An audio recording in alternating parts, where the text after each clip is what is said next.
কেমন লাগছে বল? ভালো। কোথায় অনেকদিন আসছো? পরে আরে ঘুরতে নিয়ে আসছো। এ দেখো, এদিকে আসো। এই যে এই যে এই যে এদিকে তাকাও ক্যামেরার দিকে। ও রাগ হয়ে গেছে। ব্যাং ব্যাং। হ্যাঁ, টাটা। চলে গেলাম, গেলাম। চলে গেলাম কিন্তু। এই কারেন্ট কারেন্ট, ওর ভিতর কারেন্ট, ওর ভিতর কারেন্ট। তুমি আসো, চলো চলো আমরা খাবো। তুমি না খাবার খাইতে চাইলে?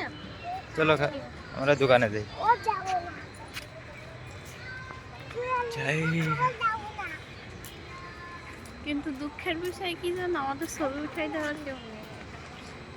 আমরাই ছবি উঠানোর মতো কেউ নেই। যার ছবি সেই উঠাও, বেশি সব সেলফি। আরে হাই দিয়ে দাও। High. Hello, how are you? ওই কালকে আসবে। কালকে আবার আসবা?